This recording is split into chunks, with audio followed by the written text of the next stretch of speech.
Jonathan was a 32-year-old man, once hailed as one of the greatest singers and songwriters of his generation. His brown hair already showed some grey strands at the temples, a reflection not only of age, but also of the stress that fame had brought him. His green eyes, once bright and full of life, now carried a melancholic tone, as if they had lost their sparkle along with his musical inspiration. On that Friday night, Jonathan arrived home exhausted and irritable. The dinner with his producer and manager had been yet another frustrated attempt to convince him to resume his musical career. Upon entering, Jonathan went straight to the living room. He turned on the sophisticated sound system and let the melodic notes of jazz fill the room. Then he headed to the private bar in the corner of the room, picking up a bottle of red wine and a glass. Sitting on the leather sofa, Jonathan reflected on his team's insistence. They didn't understand that his inspiration had vanished, along with his mother's last breath 3 years ago. Since then, the melodies that once flowed so easily seemed to have dried up, leaving only a creative void. As the night wore on and the level of the wine bottle decreased, Jonathan felt the weight of expectations on his shoulders. The fame that had once been his constant companion now seemed like a distant and unwanted shadow. His thoughts drifted between memories of packed shows and intimate moments with his mother, his biggest fan and critic. Without realizing it, Jonathan ended up falling asleep on the sofa, lulled by the soft music and the effect of the alcohol. The silence of the early morning was broken by the sharp sound of an alert on his phone. Still sleepy and confused, he picked up the device, noticing that it was a warning from the house security system. Checking the cameras through the app on his phone, Jonathan had to blink several times to make sure he wasn't experiencing hallucinations caused by the wine.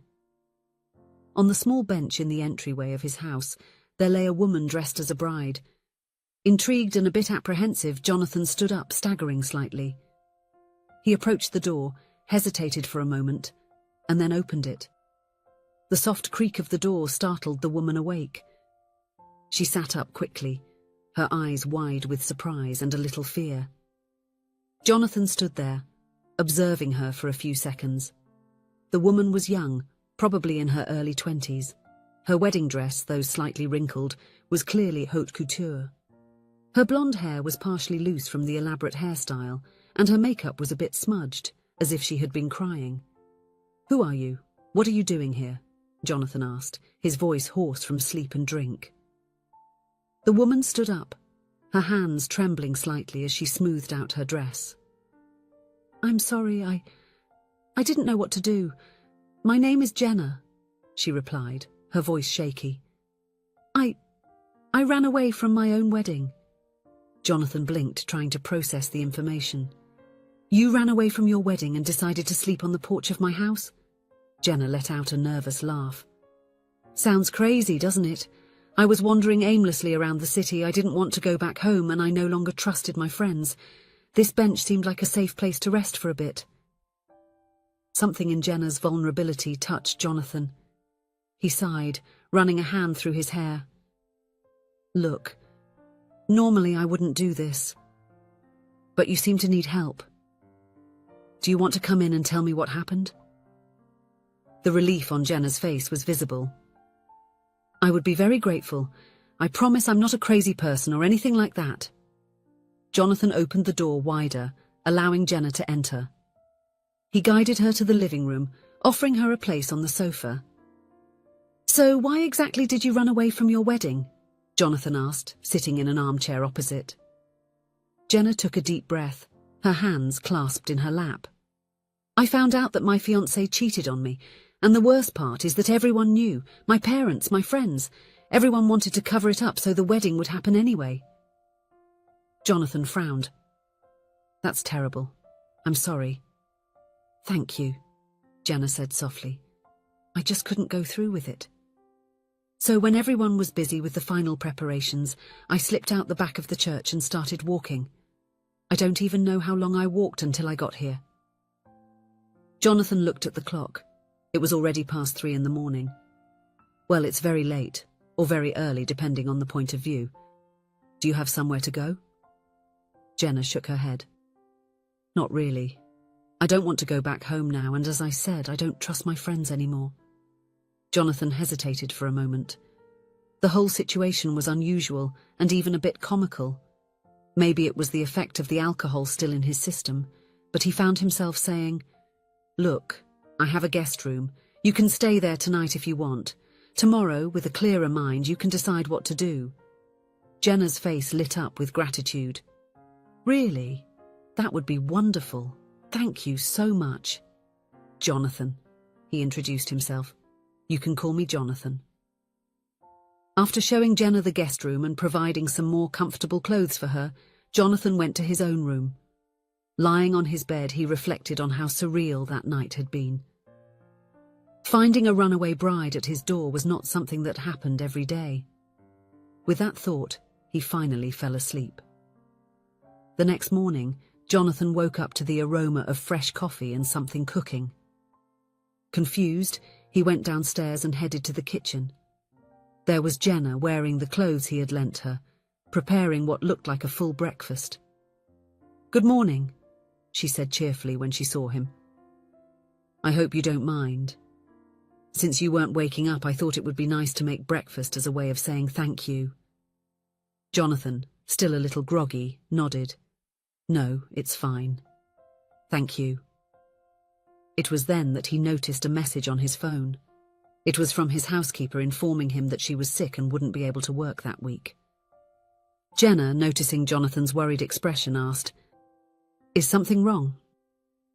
"My housekeeper is sick and won't be coming this week," he replied, running his hand across his face.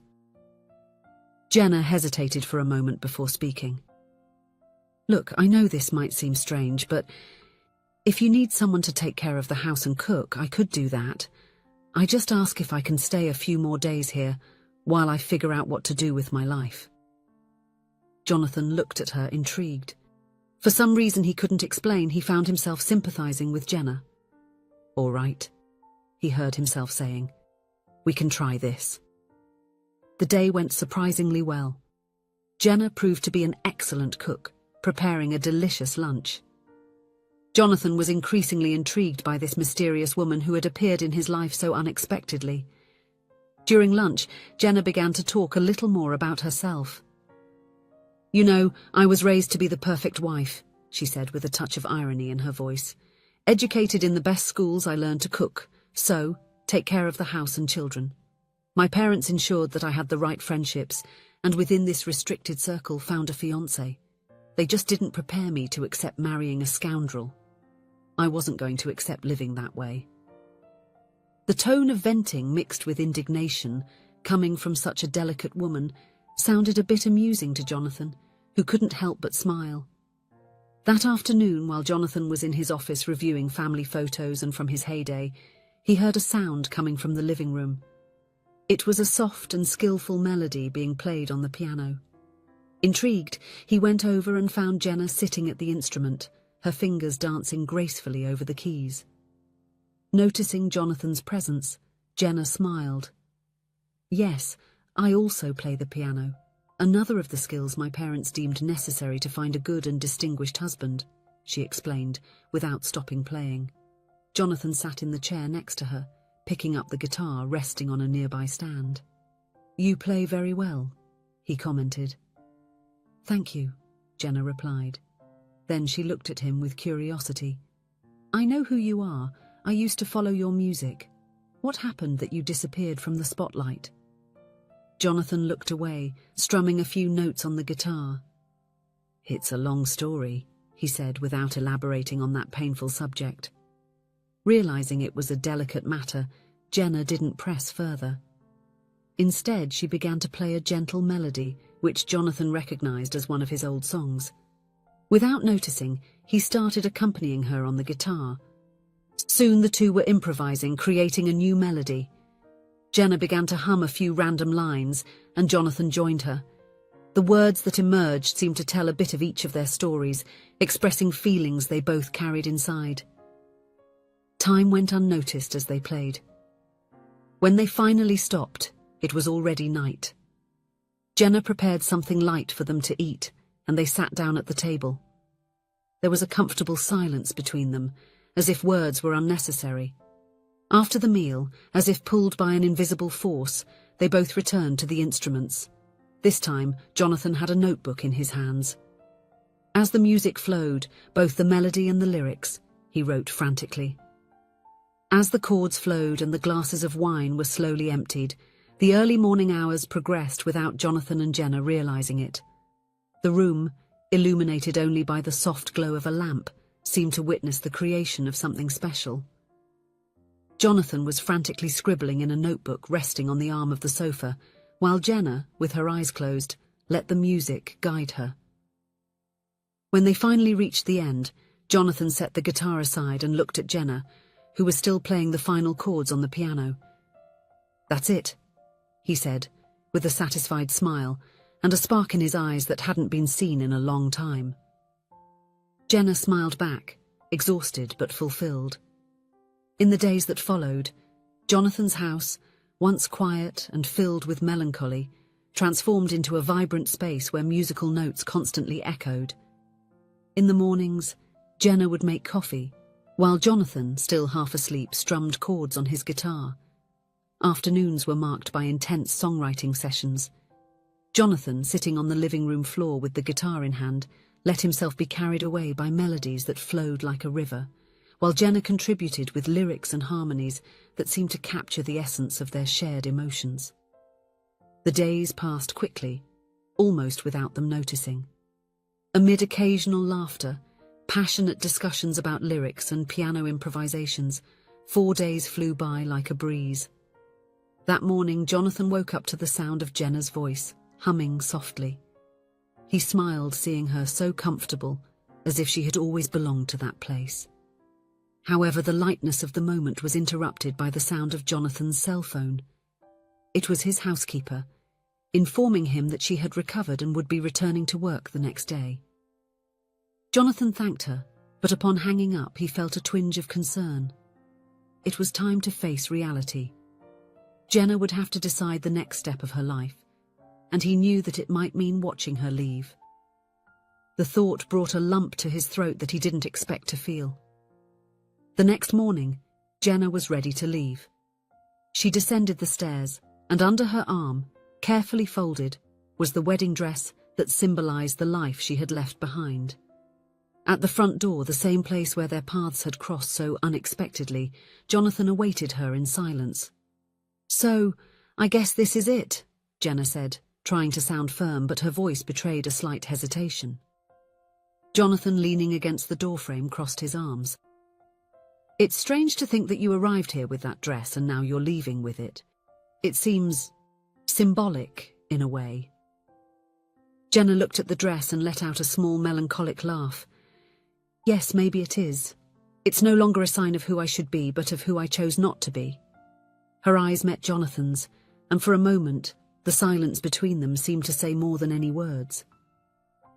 Jonathan ran a hand through his hair, looking away for a moment before meeting her gaze again. "Are you sure you're ready to go? I mean, there's no need to rush. If you want to stay a few more days, you know you're welcome." Jenna smiled, a genuine smile but tinged with anticipated longing.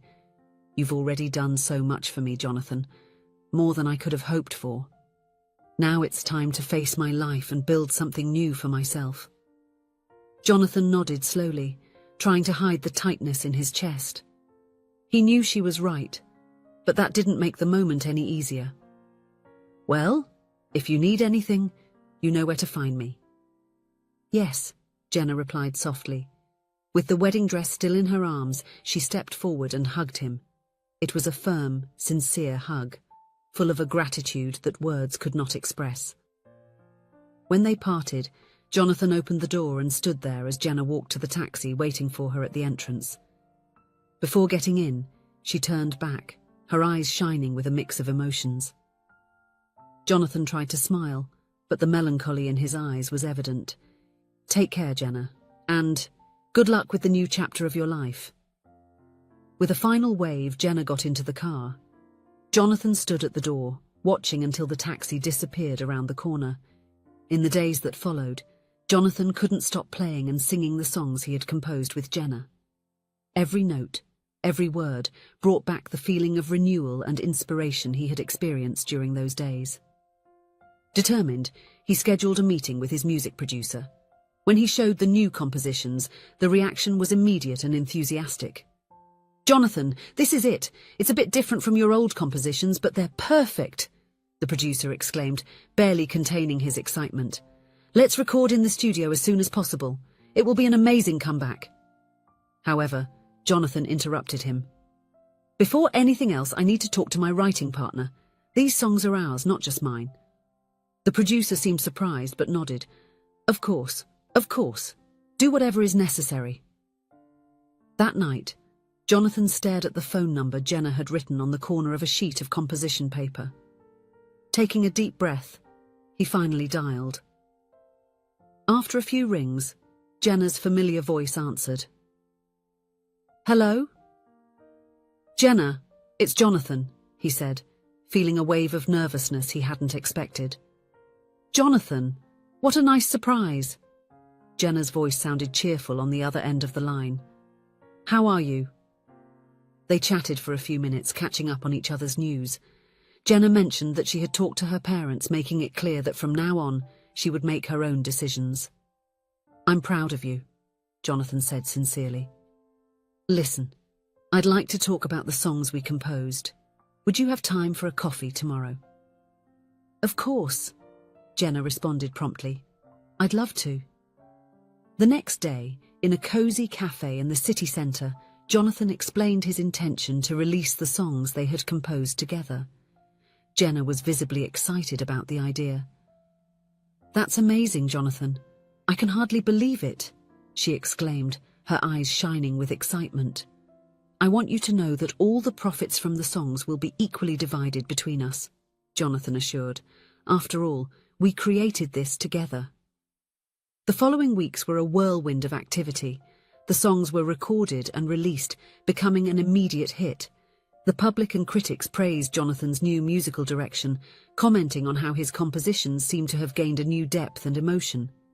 During all this time, Jonathan and Jenna kept in constant contact. They talked every day, whether through calls or messages.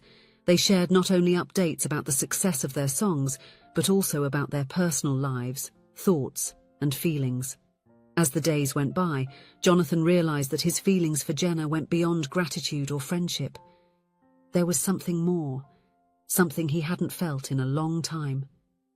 When it came time to perform his first show after years away from the stage, Jonathan didn't hesitate to invite Jenna to play with him.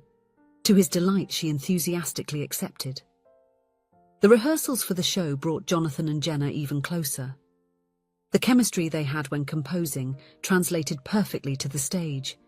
Their eyes frequently met during the songs, and smiles were exchanged as if they shared a special secret. As they performed shows and travelled together, love blossomed naturally between them. It was as if they had known each other for years, not just a few months. They shared laughter, confidences, and of course, music. A year had passed since that unexpected night when Jonathan found Jenna dressed as a bride at his doorstep. Now she was in white again, but this time there was no escape. In an intimate ceremony surrounded by close friends and family, Jonathan and Jenna got married. As they exchanged their vows, both reflected on the unlikely journey that had brought them there. From a runaway bride and an uninspired musician, they had transformed into life and music partners. After the ceremony, during the reception, Jonathan surprised everyone by inviting Jenna to the stage. Together they played a new song, composed especially for the occasion. The last notes of the music mingled with the guests' emotional applause. Jonathan looked at Jenna, his eyes full of love and gratitude. "Who would have thought that I would find my muse and the love of my life on a random night?" Jenna smiled, her eyes shining with happiness. "And who would have thought that running away from my wedding would lead me to the man of my dreams?" They kissed, sealing not only their love, but also the promise of a life full of music and happiness. Together, Jonathan and Jenna had found the perfect harmony both in music and in love, proving that sometimes the most unexpected encounters can lead to the most beautiful symphonies of life. If you enjoyed the story, please leave a comment with a rating from 1 to 5 to show how much you liked it. Also, watch the video that is now appearing on your screen. See you soon.